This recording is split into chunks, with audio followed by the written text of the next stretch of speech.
let's talk about the British making an embarrassment of the Americans, as we have done a few times in the past. Such as in 1812. Sorry, moving on. Yep.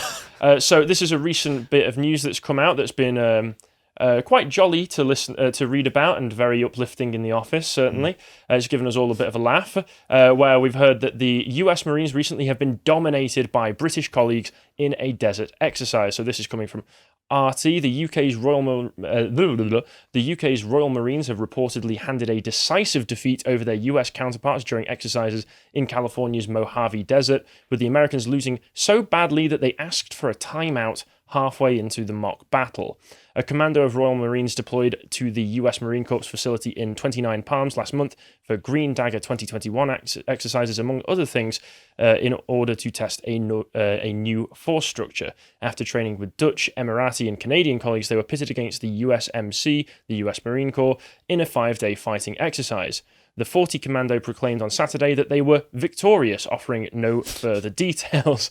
They just declares victory, refuses to explain, leaves. Yep. Okay, yeah. So according to the Telegraph, however, the Royal Marines dominated their USMC counterparts. The US forces were so badly mauled after the first 2 days that they reportedly asked for a reset.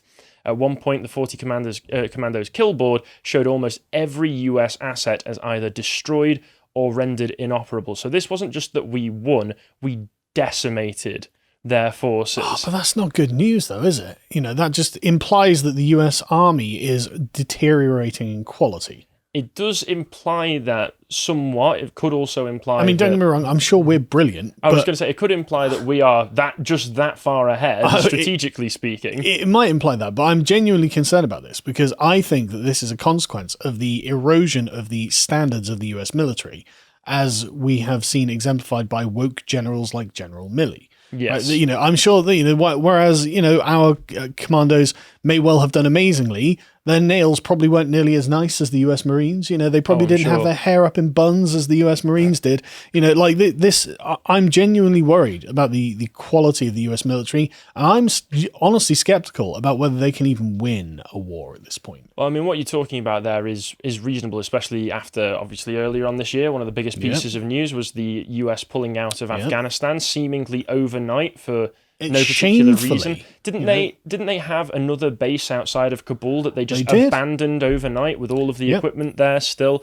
And then they just abandoned Kabul as well and left the British to take care of it. Yeah, and it's not that I think that for the average American soldier there's anything wrong with them either. I think that they're probably fine soldiers. But I do genuinely think that leadership matters when it comes to these things. And I think that the American leadership is just awful. Well, to be fair, there was that other clip going around, I think it was earlier on this year, in fact, of the US trying to train the Afghan military just to do jumping jacks, and they were failing completely. Yeah. And at the time, everybody was thinking, oh, this just means the Afghan military was that useless.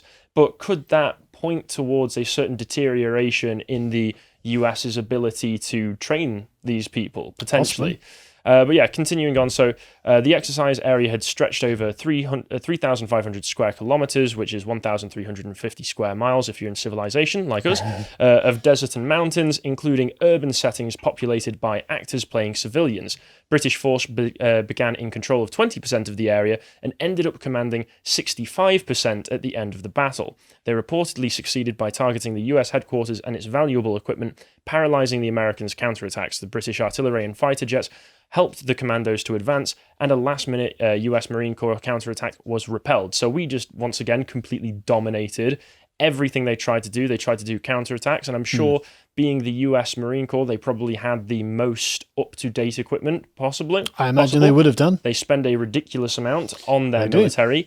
So despite the fact that they had all of that equipment, the British were just able to use better tactics to completely outflank and outmaneuver them. And what I found is that this is not a unique situation to find in. Whenever the UK and the US participates in these kinds of war games, it seems that there is an absolutely domineering faction, which is proudly us. Consistently. Oh, good. So this is from The Sun from December. This is from March of this year, saying, if you scroll down a bit, John, so we can see the title, a strike squad of just 100 British Marines smashed 1,500 troops in a war game drill. Okay. So vastly outnumbered. A strike squad of just 100 Marines smashed 1,500 troops in a war games drill. And the shock victory, according to this article, has apparently revolutionized military thinking. I don't know if it's just due to particular tactics that they go into here.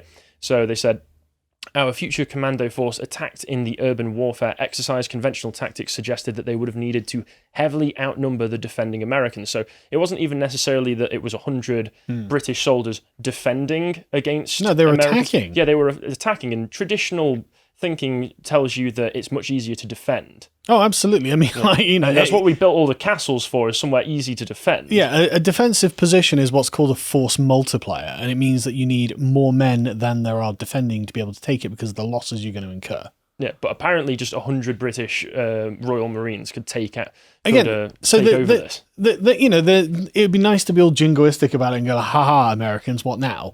But you shouldn't be suffering these kind of defeats. We're not like that much better or anything, surely. Surely this is speaking to a weakness in the American armed forces rather than the excellence necessarily of ours.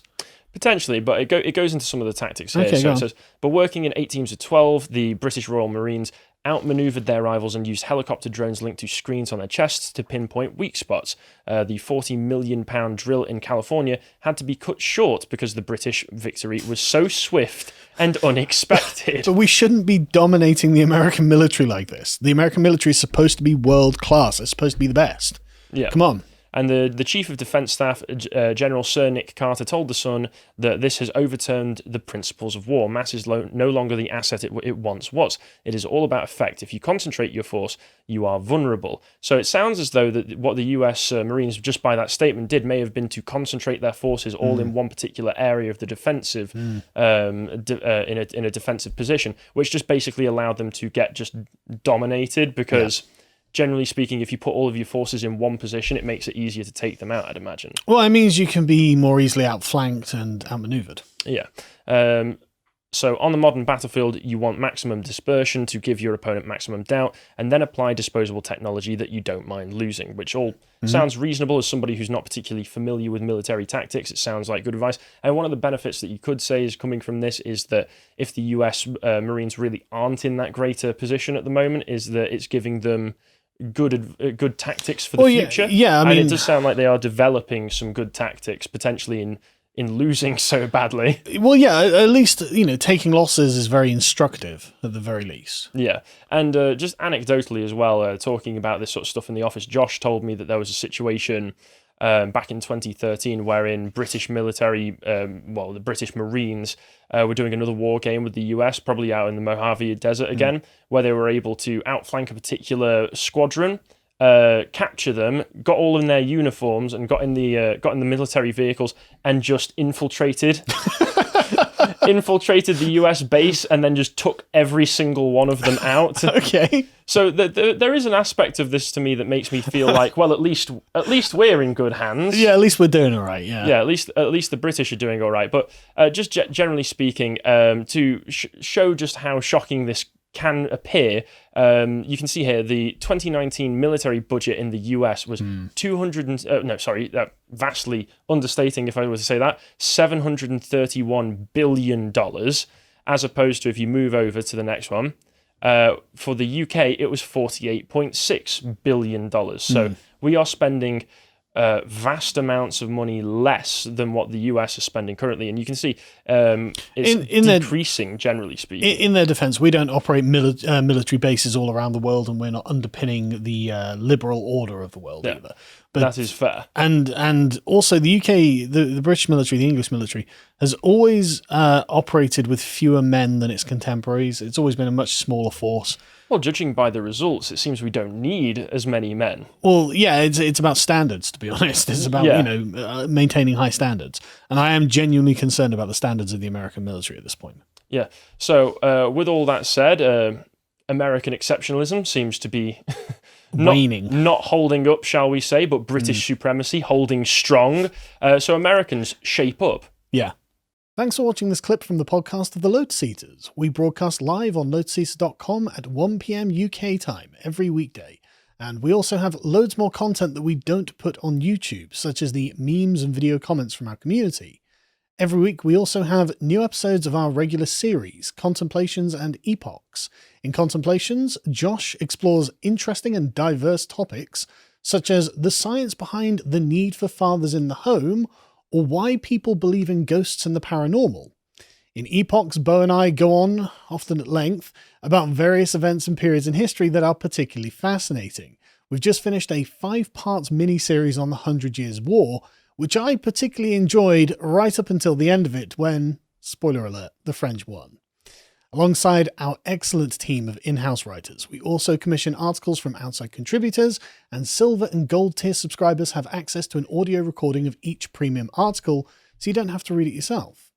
We interview various contemporary thinkers and entertainers, as well as host the recordings of our live events. We also have a series of premium video content on the site, which we think is particularly worthwhile, or we simply can't put on YouTube because their editorial policies prohibit reasonable discussion on the subject. Personally, I think the deep dives we've been doing into critical theory and critical race theory are most important, as we reveal the origins of intersectionality and the plan that the radical left has for our societies. We are funded almost exclusively by our subscribers, so if you'd like to join us in the work we're doing, head over to lotuseaters.com and we'll see you there.